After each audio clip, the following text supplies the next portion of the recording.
तो जैसे कि टैगलाइन ही पड़ा है, कोई बिजनेस जो है रातों रात बड़ा नहीं होता। और ये हर चीज का फैक्ट है। आप अगर चाय का दुकान भी, ठेला भी खोलते हैं, चाय की टपरी भी खोलते हैं, तो एक दिन में फर्स्ट डे में कोई चाय पीने के लिए नहीं आता। आपका लोकेशन सही होना चाहिए, आपका ऑडियंस सही होना चाहिए। तो उस हिसाब से चाय का टपरी भी लगता है एक महीना, कोई भी, या कोई होटल भी खोलते हैं आप, या झालमुड़ी भी बेचते हैं, तो आपको टाइम लगता है कस्टमर लाने के लिए।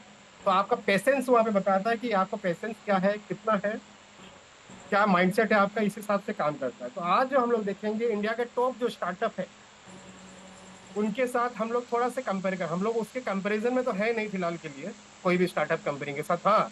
लेकिन हम लोग क्यों डिफरेंस है इसके बारे में बात करेंगे। एक ऑनेस्ट कंपैरिजन होगा जो कि डिलीवरी, क्योंकि हम लोग डिलीवरी में भी है, फिनटेक में भी है, यूपीआई में भी है, और सोशल मीडिया और ई कॉमर्स, ये चारों प्लेटफॉर्म है, क्योंकि जितने भी प्रोजेक्ट्स हैं हमारे इसी से रिलेटेड है। डिलीवरी भी है हमारा, फिनटेक भी है, यूपीआई, सोशल मीडिया और ई कॉमर्स। इसके बारे में बात करेंगे। आज टोटल 10 साल का डेटा देखेंगे, कितनी बड़ी लास्ट 10 ईयर्स में कितनी कंपनी जो स्टार्टअप थी अभी यूनिकॉर्न बन के आई। ठीक है, उसके बारे में बात करेंगे हम लोग, और यूजमी का जर्नी भी बात करेंगे हम लोग। तो कोई भी चीज को चालू करने से पहले, कोई भी न्यू यूजर्स के लिए ये बता दूं, आपको पेशेंस रखना यहाँ पे बहुत जरूरी है। क्योंकि आपका पेशेंस नहीं हुआ यहाँ पे कि कल ही कल मुझे 200 300 1000 लाख चाहिए, तो पॉसिबल नहीं है। हाँ, आप वर्क करेंगे, लेकिन उतना जो आप सोच के आ रहे कि मुझे इमीडिएटली मोबाइल मिल जाए, कार मिल जाए, ये पॉसिबल नहीं है। आपके काम पे डिपेंड करता है आप कितना एफर्ट अपने तरफ से लगाते हैं। हर सक्सेसफुल कंपनी सालों लग जाती है मेहनत करते करते। उनका फंडिंग रियली, जो भी स्टार्टअप कंपनी उनको फंडिंग मिलता है। और हमारे कंपनी का फंडिंग क्या है, जो हमारा प्रोडक्ट सेल्स हो रहा है वही फंडिंग है। कोई प्रोजेक्ट हम लोग 799 करें वही फंडिंग है, क्योंकि ये क्राउड फंडिंग पे काम कर रहे थे, है ना। क्योंकि कंपनी किसी से फंडिंग नहीं ले रही, उसके बारे में बूट स्ट्रैप बोलते हैं उसको। जो कोई भी कंपनी अगर किसी और से, एंजल इन्वेस्टर या वीसी से फंडिंग नहीं लेती है, उसको बूट स्ट्रैप कंपनी बोला जाता है। ठीक है, टीम बिल्डिंग, कोई भी आप देख लो, जोमेटो देख लो, फ्लिपकार्ट देख लो, या कोई भी कंपनी, स्टार्टअप कंपनी देख लो, हर कंपनी का एक टीम है, बहुत बड़ी टीम है, वो टीम काम करती है। इसी तरह से यूनियन भी, जब हम लोग टीम पे काम करेंगे, कंपनी को यूनिकॉर्न बनने से कोई नहीं रोक सकता है। ग्रोथ ग्रेजुअल होगा, ग्रोथ इमीडिएटली नहीं होगा कि आज इस बार 32 करोड़ लास्ट आया तो नेक्स्ट ईयर आपको 100 करोड़ 200 करोड़ आएगा ना। वो ग्रेजुअली आएगा, मैंने 2x हो सकता है, 3x हो सकता है, ग्रेजुअली इंक्रीज होगा year by year. User increase होगा ईयर बाय ईयर, तो इमीडिएटली कुछ नहीं होता है। तो थोड़ा सा इसको फैक्ट को चेक कर ले, कंपनी के स्टार्टअप जो है, कितने कंपनी जो है यूनिकॉर्न बन चुकी है। जो स्टार्टअप कंपनी है, ये वर्ल्ड का सबसे बड़ा, इंडिया सबसे ज्यादा स्टार्टअप बने यूनिकॉर्न बनाने में मदद करती है। जब स्टार्ट हुआ था 2024, आई थिंक 2021 पे 24 यूनिकॉर्न्स बन चुके थे उस टाइम पे। यूनिकॉर्न्स का मतलब क्या होता है ये बता देता हूँ। कोई भी कंपनी का वैल्यूएशन, अगर कोई भी कंपनी का वैल्यूएशन $1 बिलियन हो जाता है, यानी कि इंडियन रुपीज में उस टाइम के हिसाब से 8200, उसको यूनिकॉर्न का टैग दिया जाता है।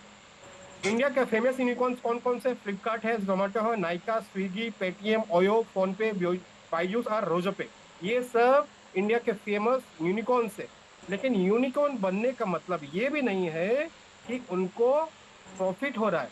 आपको समझना पड़ेगा, यहाँ पे वैल्यूएशन दिया गया है एक यूनिकॉर्न का, कि आने वाले समय में ये कंपनी इतना का बिजनेस करके दिखाएगी, उसको वैल्यूएशन मिल गया। ये वैल्यूएशन कहाँ से आया, किसने ये इन्वेस्ट किया, उसके बारे में थोड़ा सा इंट्रोडक्शन देना।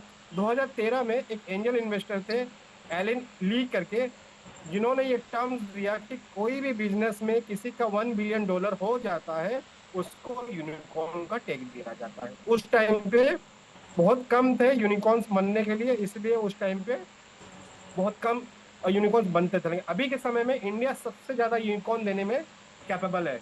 और जैसे आप देख रहे हैं कि यूनिकॉर्न 3 डिवाइड में होता है। पहला, $1 बिलियन अगर कोई करता है उसको यूनिकॉर्न बोला जाता है। डेकाकॉर्न किसको बोला जाता है, $10 बिलियन जिसको किया जाता है, जो जिसका वैल्यूएशन किया जाता है।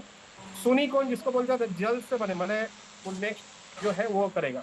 तो ये वैल्यूएशन पे डिपेंड करता है। तो पहले बात ये फैक्ट करता हूँ, जिसका वैल्यूएशन जो भी यूनिकॉर्न बन रहा है, आप देख रहे हैं फ्लिपकार्ट, जोमेटो, नाइका, क्या आपको लगता है ये प्रॉफिटेबल है अभी? नहीं। ये बहुत सारी company profitable recently last year में हुई, प्रॉफिटेबल हुई। नहीं तो ये इनका पैसा सिर्फ फूकते थे वो लोग। क्यों? किस पे? मार्केटिंग पे ज्यादा फूकते थे वो। तो यूनिकॉर्न का मतलब ये नहीं है कि उनको पैसा प्रॉफिट बन रहा है, वो इसके बारे में हम लोग देखेंगे। तो सबसे पहले लेते हैं फूड डिलीवरी जाइंट जो है, आप ड्यूटी जोमेटो और स्विगी को जानते हैं, अच्छी तरह से जानते हैं, आप घर में ऑर्डर करते होंगे। तो डिलीवरी एप्स शुरू से ही ये लोग जोमेटो को पहले पकड़ लेते हैं। जोमेटो 2008 में हुआ था, उसका नाम था फूडबे, फूडीबे। टोटल जो उनको फंडिंग मिला है, माने इन्वेस्टर उन्होंने खोजा, उनपे जो इन्वेस्टमेंट किया गया है वो 32,000 करोड़ का। तो वैल्यूएशन 8,200 तो हमारा यूनिकॉर्न के लिए चाहिए, तो उनको जो फंडिंग मिला है 32,000 का मिला है।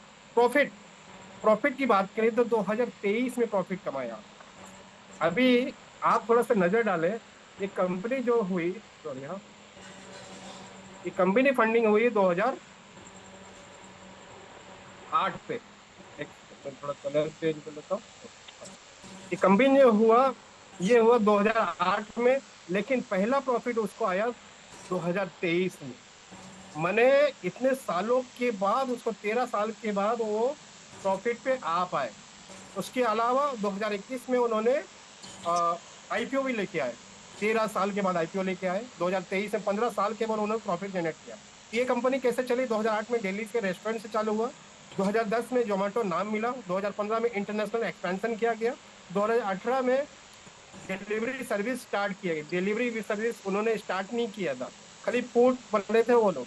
डिलीवरी स्टार्ट उन्होंने 2018 को किया। आईपीओ 2021 में किया, लेकिन वो भी लॉस पे। उनको आईपीओ जब लॉन्च हुआ वो लॉस पे ही था वो, ठीक है। और 2023 में पहला क्वार्टर ही, मैंने 3 महीने का जो प्रॉफिट है पहली बार 2023 में मिलेगा। 2008 की कंपनी, जो स्टार्टअप कंपनी, जो उसको यूनिकॉर्न का टैग मिला, वो 2023 में प्रॉफिटेबल होती है। उसी तरह से अगर स्विगी की बात करें तो उसको जो फाउंडेड 2014 में हुआ था, बोंडी टेक्नोलॉजी करके, उसको जो फंडिंग मिली है 30,000 करोड़। जोमेटो को 32, इसको 30,000 करोड़। प्रॉफिट का 2024 की स्टार्टिंग में है, स्ट्रगल करते रहे। 2024 के बाद इनको आईपीओ जनरेट हुआ, 2010 साल के बाद उन्होंने आईपीओ निकाला। आप जो हमारे यूनिमी में भी कहते हैं कि हम लोग आईपीओ निकालेंगे, ये कल परसों अगले साल नहीं होने वाला, it will take time sir, ठीक है। 2014 में बेंगलोर में 6 रेस्टोरेंट से चालू हुआ था ये कंपनी स्विगी, 6 रेस्टोरेंट। ध्यान से सुनिएगा, कितना स्मॉल एरिया से चालू करके वो बड़ी सिटीज में एक्सपेंशन किया गया। 2015 में 8 सिटीज तक एक्सपेंड किया। 2018 में स्विगी एक्सेस डार्क किचन, जो डार्क किचन आपको क्लाउड किचन का बोला जाता है, 2018 में उन्होंने डार्क किचन किया। 2020 में स्विगी इंस्टामार्ट लॉन्च हुई। इंस्टामार्ट जो आप जैसे जोमेटो की तरह होता है। 2022 में 10.7 बिलियन का लॉस हुआ, पर भी लॉस हुआ। आईपीओ लिस्ट हुआ, वो भी लॉस पे। तो जोमेटो और स्विगी को देख रहे हैं कि इतने सालों के बाद भी वो लॉस पे चल रहे हैं। रिसेंटली उन्होंने कुछ प्रॉफिटेबल कमाया। क्यों? क्योंकि उन्होंने पहले कस्टमर एक्विजिशन किया, एक्वायर किया कस्टमर। कैसे? आप जब भी जोमेटो शुरू शुरू में यूज किए होंगे, आपको फ्री में कुछ ना कुछ मिलता था, एक्स्ट्रा कुछ ना कुछ मिलता था, रेट बहुत कम था। क्यों? वो कस्टमर को अट्रैक्ट करते थे अपने ऑफर के थ्रू से, ठीक है, ताकि उसका कंज्यूमर बेस बढ़ जाए। बाद में उसी कंज्यूमर बेस को मैं यूटिलाइज करूं, जैसे मैं आने वाले समय में प्राइस चेंज करके। इसी तरह से फिनटेक रेवोल्यूशन में देखते हैं, पेटीएम। सबसे पहले हम लोग पेटीएम का ही नाम सुने थे यूपीआई में। पहले कार्ड, अपना क्रेडिट कार्ड डालो, उसके बाद वो पेमेंट करो, ये सब का आता था। 2010 में फंडिंग स्टार्ट हुआ था 197 कम्युनिकेशन के नाम से। फंडिंग उनको 33,000 करोड़ का फंडिंग मिला था। आईपीओ नवंबर 21 में बिगेस्ट आईपीओ आया था, 21 पे बिगेस्ट आईपीओ था। प्रॉफिट कब मिला? 2014 में पहली बार क्वार्टरली प्रॉफिट। 2010 की कंपनी 2024 में प्रॉफिटेबल होती है। तो कितना समय लग गया उनको प्रॉफिट करने में, ये आप देखिए। 2010 में मोबाइल रिचार्ज से स्टार्ट किया उन्होंने। 2012 में पेटीएम वॉलेट लॉन्च किया उन्होंने। डीमोनेटाइजेशन के टाइम पे इनका सबसे बड़ा बूम था, आप भी जानते हो। पेटीएम सबसे बड़ा, उनका पोस्टर भी छपा था कि जो डीमोनेटाइजेशन में वो कि पैसा नहीं था तो मनी, ये सब क्या था। डिजिटल इंडिया में उनका बहुत बड़ा रोल था उस टाइम पे। फिर 2018 में पेटीएम मॉल, गोल्ड, इंश्योरेंस, ये सब में उन्होंने उतरना चालू किया। 2021 में 18,300 करोड़ का आईपीओ लेके वो भी लॉस पे था। इतनी बड़ी कंपनी, इतना बड़ा फंडिंग होके 2021 में भी लॉस था। 2024 में पहली बार क्वार्टरली प्रॉफिट इनको देखने को मिला। फोन पे की बात करो, आप लोग सब भी फोन पे यूज करते हैं, तो फोन पे जो है फ्लिपकार्ट की सब्सिडरी कंपनी है। जो जॉब करते थे वहां पे वो एक्स फ्लिपकार्ट थे, उनके साथ में ही फ्लिपकार्ट से फंडिंग मिला, और फंडिंग मिलने के बाद वो फ्लिपकार्ट के साथ ही ज्वाइन किए। तो 2015 में चालू किया था, फंडिंग मिला था उनको 10,000 करोड़ का फ्लिपकार्ट की तरफ से। आईपीओ टारगेट है 2025-26 का आईपीओ लाने वाला है, अभी तक आया नहीं है। प्रॉफिट जो है 2024 में उनका पहला प्रॉफिट मिल पाया। तो पहले ये 2015 में फ्लिपकार्ट के अंदर ही काम करता था, जो 2016 में यूपीआई इंटीग्रेशन किया, यूपीआई लेके आए जब हमारा भीम जो आया उसके बाद। फिर वॉलमार्ट फ्लिपकार्ट से डिलीवरी। अब क्या हो गया, ये तो फोन पे कंपनी फ्लिपकार्ट इसके साथ काम करती थी, तो वॉलमार्ट ने क्या किया, जो अमेरिकन कंपनी, उसने फ्लिपकार्ट को टेक ओवर कर लिया। टेक ओवर करने के बाद फोन पे सेपरेटली एंटिटी बन गई और सेपरेटली काम करना चालू कर दिया। तो इंडिया का सबसे नंबर वन अभी यूपीआई, इसका 40% शेयर मार्केट है ऑल ओवर इंडिया में यूपीआई की माने तो। यूपीआई अब बन गया है नंबर वन। वॉलमार्ट 6,000 करोड़ का फिर फंडिंग दिया, फ्लिपकार्ट को तो दिया था। फिर फोनपे का ग्रोथ देख के वॉलमार्ट वाले ने 6,000 करोड़ को फंडिंग दिया, किसको, फोन पे को। और 2024 में पहली बार इन्होंने प्रॉफिट कमाया था। तो इतनी आप देख रहे हैं कि प्रॉफिट जो है 10-12 साल 20 साल के बाद आ रही है। मीशो की बात करें, जो हम लोग खुद एक सोशल ई कॉमर्स प्लेटफॉर्म में जा रहे हैं हम लोग, अमेजोन फ्लिपकार्ट टाइप का। तो मीशो 2015 से फास्टनर टेक्नोलॉजी के नाम से फंडिंग स्टार्ट हुआ था। फंडिंग उनको 11,000 करोड़ को मिला। सोशल कॉमर्स जो हम लोग व्हाट्सएप से, इंस्टाग्राम से पहले इमीडिएटली वो इसी तरह से उनका जैसे हम लोग करते हैं, रेकमेंड करते हैं लोगों को, इसी तरह से मीशो और फ्लिपकार्ट को भी रेकमेंड किया जाता था। उससे उनको कमीशन मिलता है, दोनों में एफिलिएट मार्केटिंग दोनों में है। ठीक है। मीशो का प्रॉफिट कब आया, लास्ट ईयर आया 2025 में। इसको किसने स्टार्ट किया था, दिल्ली के हॉस्टल से स्टार्ट हुआ 2015, हॉस्टल से चालू हुआ था। फिर इसको फंडिंग मिला, आईआईटी के तरफ से फंडिंग मिला, फेसबुक इन्वेस्टमेंट किया, सॉफ्ट बैंक से उनको पैसा मिला, फिर बीसी फंडिंग हुई, और प्रॉफिटेबल की तरफ बढ़ना, मैंने एक बहुत टाइम के बाद वो प्रॉफिट पे आ पाए 2025 पे। 2025 इनको 10 साल लग गया प्रॉफिट में आने के लिए। आप देखें सभी सेकंड, सभी कंपनी को 10 से 12 साल लग रहा है। फ्लिपकार्ट की बात करें तो सचिन बने बंसल करके नाम है, सचिन बंसल, विनय बंसल, दो है जो कि बैंगलोर से चालू किए थे। उन्होंने इनिशियली उन्होंने बुक सप्लाई किया था, बुक बेचना चालू किया था ऑनलाइन से। फिर उनको फंडिंग मिला $200 बिलियन का, एक्वायर्ड बाय वॉलमार्ट। वॉलमार्ट ने उसको एक्वायर किया। कोरमंगला के गैरेज से बुक स्टार्ट किया था उन्होंने। इलेक्ट्रॉनिक्स आइटम एड किया बाद में, केस लॉन्च किया बहुत सारा। आप फ्लिपकार्ट में बहुत बड़ा लॉन्चिंग था 2015 आसपास के कहीं पे, 15 अगस्त या न्यू सेल्स, बहुत कम रेट में वहां पे शॉपिंग होता था। रीजन क्या है कम शॉप में देने का, रीजन ये है कि वो कस्टमर को एक्वायर कर रहे थे, कस्टमर को एक क्या बोलते हैं उसको, रिवॉर्ड्स दे रहे थे। मिंत्रा ने एक्वायर किया, मिंत्रा ने उसको एक्वायर किया। फ्लिपकार्ट 1 लाख का रेवेन्यू माइलस्टोन बन गया ये 2024 में इनको। लेकिन अभी भी ये कंपनी प्रॉफिटेबल नहीं है स्टैंड अलोन, अभी भी ये प्रॉफिटेबल कंपनी नहीं है फ्लिपकार्ट। इन्वेस्टमेंट चल रहा है लेकिन अभी तक वो प्रॉफिट पे नहीं है। जेप्टो की बात करें, जो हम लोग डिलीवरी फ्रेंचाइजी की बात करें, जैसे जेप्टो एक क्विक कॉमर्स है, ब्लिंकिट एक क्विक कॉमर्स है, और शेयर चैट क्या है, शेयर चैट जब भी आप अगर मेरे ख्याल से कौन सा, टिकटॉक जब बैन हुआ, टिकटॉक बैन होने के बाद शेयर चैट पहले आया, इंडियन ऐप करके, वहां पे वीडियो डाल सकते हैं आप, अभी भी चलता होगा मेरे ख्याल से। 10 मिनट डिलीवरी सबसे पहले इंडिया में, 10 मिनट डिलीवरी का काम जेप्टो ने किया। ये दो फ्रेंड है मुंबई के, उनका साल 19 ईयर्स चल रहा था, 19 साल के दो लड़के ये स्टार्ट किया जेप्टो, मुंबई से स्टार्ट किया। 2019 से आज 2021 से आज 26 हो गया, अभी प्रॉफिटेबल भी नहीं है ये। 2021 से फंड वन सिटी से इन्होंने, एक ही सिटी से चालू किया था मुंबई से, उन्होंने सीरीज उठाया, अलग अलग सीरीज उठाया, मैंने फंडिंग उठाया।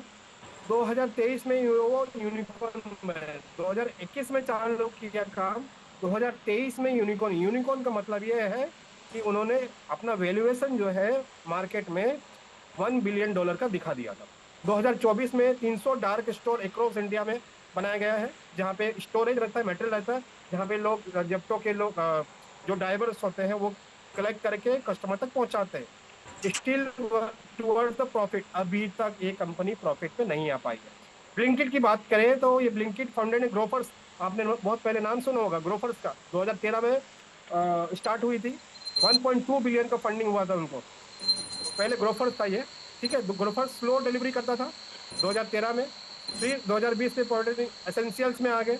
जोमेटो ने उनको इंक्वायर किया था, ब्लिंकिट में ब्रांच पे लॉन्च किया। वो जो आप ग्रोफर्स देखते हैं वो रीनेम से आया ब्लिंकिट, जो भी ये फूड डिलीवरी जो करती है उसके बारे में। तो जिस लाइक जेप्टो, 2024 में प्रॉफिटेबल क्वार्टर मिले, 11 साल के बाद ये कंपनी को प्रॉफिट जनरेट हुआ। शेयरचैट की बात करें जो सोशल मीडिया की तरह से काम करती है, फंडिंग 2015 में वो बना, इंडिया का अपना सोशल मीडिया प्लेटफॉर्म था वो। 15 इंडियन लैंग्वेज में ये कंटेंट, टिकटॉक बैन होने के बाद इसमें ज़्यादा व्यूअर्स और सब्सक्राइबर बढ़ने लगे थे। 2015 में आईआईटी कानपुर से स्टार्ट किया था, फर्स्ट मिलियन यूजर 2017 में बना। 2019 में 540 करोड़ का फंडिंग मिला था। 2020 में जोश लॉन्च, मैंने जोश के नाम से लॉन्च किया गया, पहले टिकटॉक के बैन होने के बाद। फिर मोनेटाइजेशन फोकस, 9 साल बाद इनको मोनेटाइजेशन करने का फोकस मिला। तो ये इतने साल क्या करते रहे, एक हैबिट को चेंज करते रहे, एक लोगों का हैबिट को चेंज कर देके 5 साल 6 साल उनको ऑफर देके उनको अपने ऐप पे खींचने का काम करते रहे, ताकि लोग ज्यादा से ज्यादा यूज उनके एप्लीकेशन का काम कर पाएंगे, ताकि वो फंडिंग उनको मिल पाए और कभी नहीं कभी इन द फ्यूचर प्रॉफिट पे लेके आ पाएंगे। इस तरह से बिजनेस किया जाता है। अभी देखिए स्टार्टअप कंपनी का जो एक नजर में देखते हैं, पहले जोमेटो 2008, 9 साल लगे उनको यूनिकॉर्न बनने में, total fund 3.9 billion dollar, profit 2023 में 15 साल के बाद। स्विगी 2014 में फंडेड, 4 साल के बाद वो यूनिकॉर्न बने, 3.6 बिलियन डॉलर का टोटल इन्वेस्टमेंट, और प्रॉफिट है अभी तक लॉस में, स्विगी अभी भी लॉस में है। पेटीएम की बात करें 2010 में फंडेड हुआ था, 5 साल लग गए उनको यूनिकॉर्न बनने में, 4 बिलियन डॉलर का इन्वेस्टमेंट है उस पर। 2024 में लास्ट 2 इयर्स के पहले क्वार्टरली में वो प्रॉफिट पे आए। फोन पे की बात करें 2015 में 6 साल 1.3 बिलियन, 2024 में उन्होंने फर्स्ट प्रॉफिट देखा। मीशो 2015, 6 साल लगे यूनिकॉर्न पे, 2025 का टारगेट है इनको यूनिकॉर्न बनने का, तो मैंने प्रॉफिट में आने का। फ्लिपकार्ट की बात करें तो 2007 में फंडेड हुआ था, 5 साल लग गए, लेकिन अभी भी ये कंपनी अभी भी प्रॉफिट पे नहीं। जेप्टो की बात करें 2021, 2 साल में ही उन्होंने यूनिकॉर्न का रैंक अचीव कर दिया था, लेकिन अभी भी लॉस पे है। शेयरचैट की बात करें 2015 में आया था, 4 साल में यूनिकॉर्न बना, लेकिन 9 साल के बाद भी अभी भी लॉस पे है। तो आप ये ना सोचे कि हर बिग जाइंट जो है, बड़ी कंपनी दिख रही है आपको इन द मार्केट, वो प्रॉफिटेबल है, वो प्रॉफिटेबल नहीं है। उनको फंडिंग मिलता है, वो ज्यादा कस्टमर को एक्विजिशन करने में, जोड़ने में लगा देते हैं पैसा। लेकिन यूज में क्या है, हम लोग यूज में बात करें, देखिए अभी आपको क्या है, मैं आपको अर्ली ज्वाइनिंग, आज का मीटिंग का सेशन भी यही था, अर्ली ज्वाइनिंग को क्यों सबसे ज्यादा फायदा होने वाला है आप नेक्स्ट फ्यूचर में। फ्लिपकार्ट जब बना था, इनिशियली उन पे भरोसा करके, फ्लिपकार्ट को भरोसा करके, जिन्होंने 2017 से 2007 से 2010 में उनके साथ जो सेलर बन के आए थे, अभी भी वो टॉप पे चल रहे, सबसे ज्यादा सेल्स अभी भी उनका ही होता है, क्योंकि 2007 का 10 में उन्होंने फ्लिपकार्ट पे टच दिखाया। उन सेलर का अभी सेल्स करोड़पति में है। सेलर्स की बात, जेप्टो की बात करें, जब ये फूड डिलीवरी स्टार्ट हुआ 10 मिनट का, इनिशियली जो भी राइडर उनके साथ जुड़ा था, आज स्टेबल अर्निंग ले रहे हैं। क्यों? कि उन्होंने वो जेप्टो को भरोसा दिखाया था। फोन पे, फोन पे जब कंपनी स्टार्ट हुई थी, कोई भी मर्चेंट लेने को, कोई भी दुकानदार मर्चेंट लेने को तैयार नहीं था। फोन पे ने क्या किया, उन्होंने बोला जो भी मेरे अर्ली एडाप्टर रहेंगे, जो भी पहले मेरे साथ जुड़ेंगे, मैं उनसे 0 कमीशन लूंगा लाइफ टाइम के लिए। तो इस तरह से फोन पे ने क्या किया, अपना जाल बैठाया, नेटवर्क बैठाया, हर लोगों के पास पहुंचे, हर दुकान के पास पहुंचे, और उन्होंने 0 कमीशन मॉडल पे काम किया। लेकिन 2 साल के 3 साल के बाद क्या, उनको जब एक सर्टन नंबर मिल गया, उन्होंने 0 कमीशन सिर्फ पुराने ग्राहक को रखा, नए जो उनका मर्चेंट था उसको नहीं दिया गया। इस तरह से फर्स्ट मूवर कौन हुए, जो पहले फोन पे टच दिखाया। इस तरह से मीशो में भी जो भी सेलर ऑनबोर्ड हुए, वो करोड़पति बन चुके हैं। उनका फ्री ट्रैफिक मिलता है, फ्री उनको लीड्स मिलता है। इसी तरह से अगर आप आज आज सेलर बन के आज कंपनी के साथ जुड़ते हैं, आज डिलीवरी पार्टनर कंपनी के साथ जुड़ते हैं, या यूजमी रेफरल मार्केटिंग या एफिलिएट बन के अगर कंपनी के साथ जुड़ते हैं, लॉन्ग टर्म पे जुड़ते हैं, तो इसी तरह से जैसे कंपनी आगे ग्रो कर रही है, यूनिकॉर्न बन रही है, इसी तरह से आप भी यूनिकॉर्न बनेंगे। आपका इनकम भी बढ़ेगा, आपका ग्रोथ भी होगा। लेकिन आप अर्ली एडेप्टर बनना बहुत जरूरी है। अभी अगर टाइम है, आपको समय है, ये इस चीज को ध्यान दे कि ये स्क्रीनशॉट ले ले। आने वाले 5 साल के बाद ये स्क्रीनशॉट अपने जूम अपने यूट्यूब में देखिएगा कि आप अर्ली सेलर 10 साल के बाद हो सके मेरी जगह पे और कोई प्रेजेंट करता होगा, वो बताएगा कि 10 साल के पहले मैंने सुना था कि फ्लिपकार्ट में कोई इन्वेस्टमेंट किया, मैंने 10 साल पहले यूजमी में इन्वेस्टमेंट किया था, मैंने काम किया था, 10 साल के बाद मैंने यूजमी में करोड़पति बन गया। अब जूम मीटिंग में 10 साल के बाद सुनेंगे मेरे अलावा और कोई मीटिंग लेते होंगे। ये भी हो सकता है, पॉसिबिलिटीज। तो पहले यूजमी की बात करें, यूजमी का जन्म 2021 में हुआ। 2023 में हम लोग ने स्टार्टअप सर्टिफिकेट हम लोग को मिल गया था। उसके बाद ऐप लॉन्च किया हम लोग 2025 में, जितने भी हमारे पिलर्स को उनको हम लोग लॉन्च किया। मैपिन फ्रेंचाइजी लॉन्च किया, डिस्ट्रिक्ट फ्रेंचाइजी लोग 29 पिन कोड्स का हमारा टारगेट है। 799 प्राइम मेंबरशिप हम लोग लाइफ टाइम के लिए दे रहे हैं। 7 टाइप ऑफ इनकम यूजमी में है। 5 पिलर जो है, अभी तो 11 प्रोजेक्ट्स हैं, तो 5 पिलर की हम लोग बात कर लेते हैं। तो मैपिन आप जानते हैं कि मैपिन हम लोग ने लॉन्च कर दिया है 2499 में। तो जितने भी अर्ली एडाप्टर हैं हमारे फ्लिपकार्ट के, सॉरी हमारे मैपिन का, सॉरी मैपिन के, वो उस पिन कोड के हकदार हो गए हैं। उनको एक एरिया मिल चुका है, वो एरिया आपका है। आने वाले 5 साल 10 साल के बाद आप खुद सोचो कि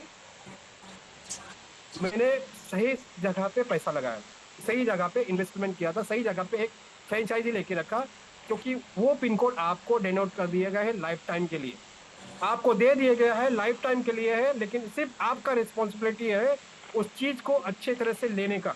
अगर आप अच्छे तरह से ले गए, पिन कोड पार्टनर अच्छे तरह से बन गए, तो आपको लाइफ में कोई नहीं रोक सकता। डिस्ट्रिक्ट फ्रेंचाइजी की बात करूं, हम लोग ने रिसेंटली 2021 तक हमारा डिस्ट्रिक्ट फ्रेंचाइजी हो चुका है, बुक हो चुका है। इस एवज में अगर आप डिस्ट्रिक्ट फ्रेंचाइजी बहुत सीरियस लेते हो और आने वाले 5 साल आप जम के काम करते हो यूजमी के साथ, तो आपको कोई नहीं रोक सकता है लाइफ में। सभी माइक प्लीज बंद कर ले। आपको कोई नहीं रोक सकता है यूजमी में।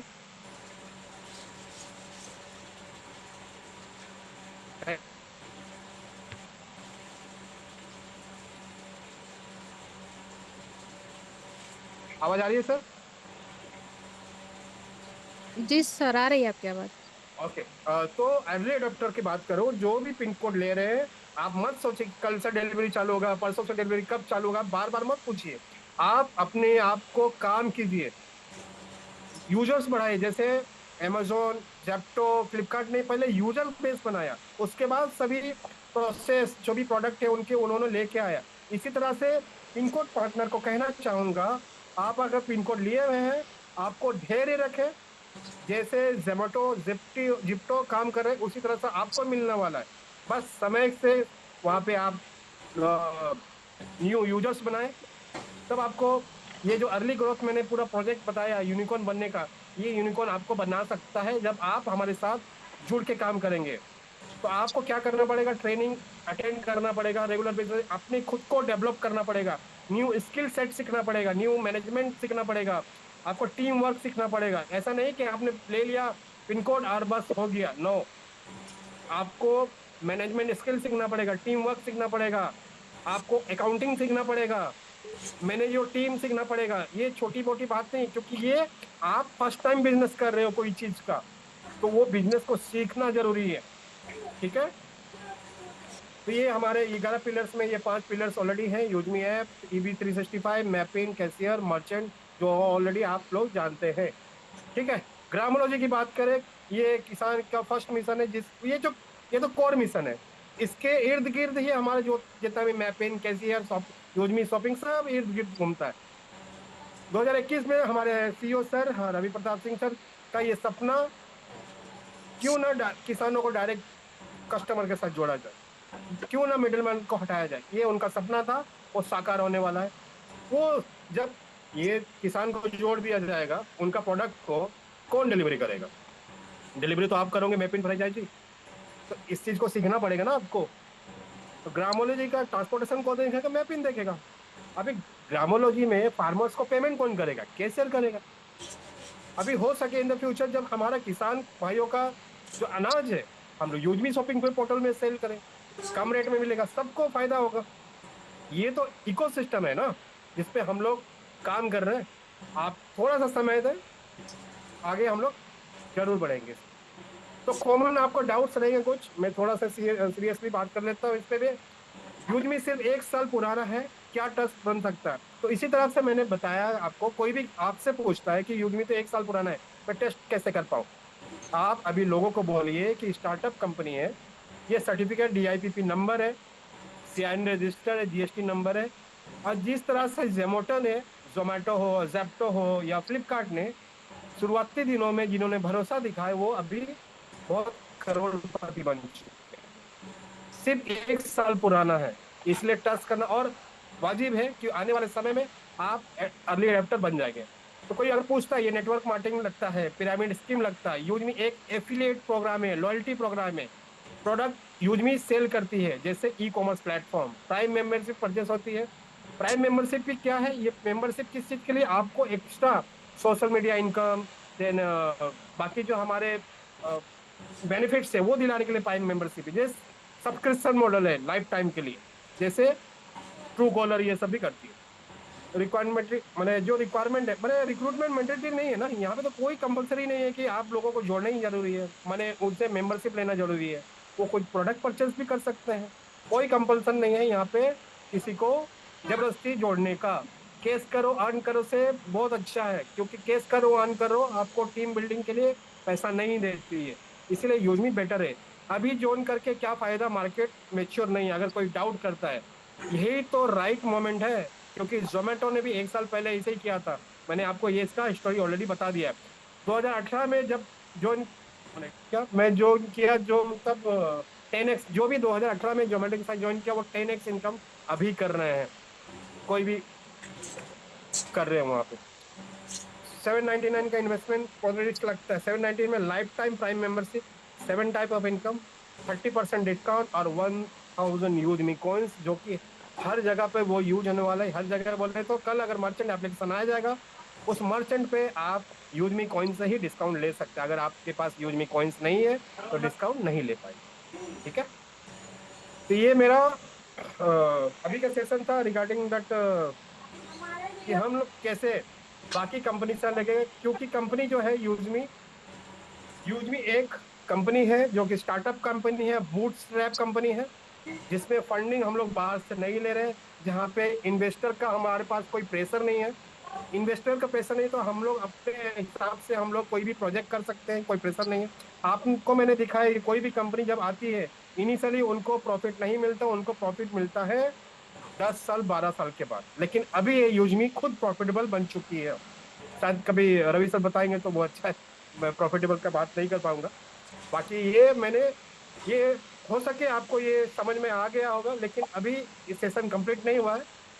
मैं और एक स्लाइड दिखाना चाहूंगा कि 1 वीक पहले एक क्वेश्चन आया था, क्या कंपनी RBI का लाइसेंस रखती है?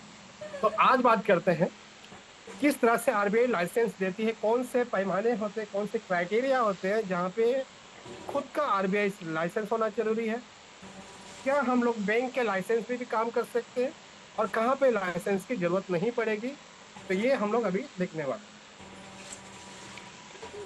थोड़ा सा पानी भी लिया था, थोड़ा सा समय दो।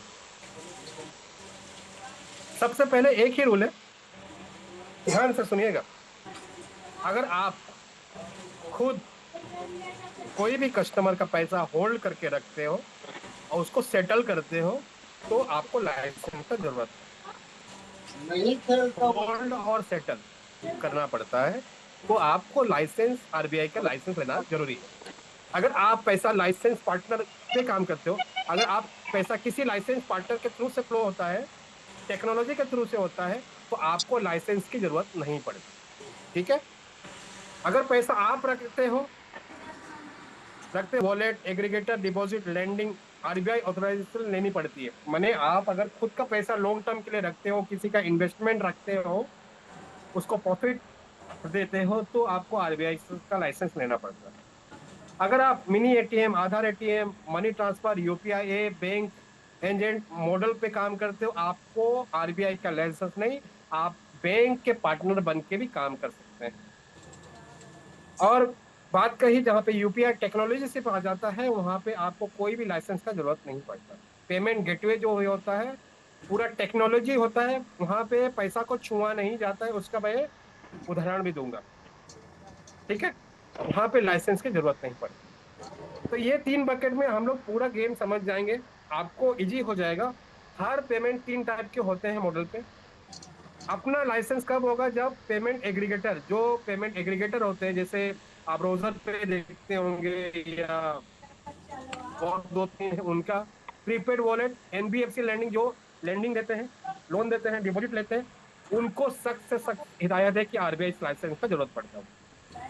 अगर बैंक लाइसेंस किसको, बैंक के लाइसेंस से कौन काम करेगा? आधार एटीएम करने वाले, डोमेस्टिक मनी ट्रांसफर करने वाले, यूपीआई ऐप चलाने वाले, को ब्रांडिंग मैंने कंपनी के साथ टाइप करके, बैंक के साथ टाइप के, वो खुद का को ब्रांडेड करके काम जब करते हैं, तो उनको बैंक का लाइसेंस लेना पड़ता है। प्योर पेमेंट गेटवे है, प्योर मार्केट प्लेस है, रिचार्ज और बिल एजेंट है, या टेक्निकल और एपीआई इंटीग्रेशन है, तो यहाँ पे आपको बैंक लाइसेंस भी नहीं, कोई लाइसेंस की जरूरत नहीं पड़ती। जैसे एक फॉर्म देके आपको जो भी टर्म्स एंड कंडीशन है वो देके आप वो लाइसेंस ले सकते हैं, ठीक है। अगर पेमेंट एग्रीगेटर बनना है, जैसे रोजर पे की बात करूं, रोजर पे जैसे काम, रेजर पे, सॉरी, रेजर पे, cash free, PayU, CC, phone पे, बीसी, ये जो कंपनीज है, ये कंपनी 15 करोड़ का नेटवर्थ होना चाहिए, नेटवर्थ होना चाहिए फर्स्ट टाइम पे, और 3 साल तक 25 करोड़ का होना चाहिए उनके पास मेंटेन करने के लिए वो पैसा, तभी पीए के लिए जाएंगे, पेमेंट एग्रीगेटर के लिए जाएंगे। तो ये ई कॉमर्स प्लेटफॉर्म पे जस्ट इनको करते हैं, फोन पे, जीपे, जो हम लोग करते हैं रोजर पे, आप बहुत बार शॉपिंग करते होंगे तो रोजर पे में कन्वर्ट हो जाता है। तो रोजर पे क्या है, रेजर पे क्या है, एक पेमेंट एग्रीगेटर है। अपना आरबीआई लाइसेंस होना बहुत जरूरी है यहाँ पे। पेमेंट गेटवे की बात करो तो कोई लाइसेंस की जरूरत नहीं है। पेमेंट गेटवे सिर्फ ट्रांजैक्शन डेटा रूट करता है, बैंक से मर्चेंट, कस्टमर का पैसा होल्ड नहीं करता है, इसलिए अलग से आरबीआई लाइसेंस की जरूरत नहीं पड़ती। अक्सर एक लाइसेंस बन जाता है। जो पेमेंट एग्रीगेटर है उनके साथ वो टाइप करके वो पेमेंट गेटवे कर सकते हैं। जैसे अभी हम लोग जब भी पेमेंट करते हैं, फोन पे की बात कर रहा हूँ, जब हम लोग पिन कोड डालते हैं ना, पेमेंट डाला, हम लोगों ने किसको भेजना है वो डाला, उसके बाद पिन कोड डाला, पिन कोड जैसे ही डालते हैं क्या होता है, वो जो कोड है वो बैंक के सर्वर में जाता है। अब बैंक के सर्वर में जाके एनसीपीआई के थ्रू से वो गेटवे पे जाके वो चेन ब्लॉक करके वो उधर से कन्वर्ट होके जाती है। ना ही फोन पे भेजती है, ना ही गूगल पे भेजती है। वो जस्ट सिग्नल देती है कि इस कस्टमर को इतना पैसा ट्रांसफर कर दीजिए, तो वो जो बैंक, जिसका मेरे पास अगर आईसीआईसीआई बैंक है, आईसीआईसीआई बैंक को वो डिटेल चल जाएगा, वो जिसको भेजना है उसके पास डायरेक्टली चल जाएगा। तो फेम जो फोन पे जो गेटवेज है, वो लाइसेंस का जरूरत नहीं, क्योंकि वो डायरेक्टली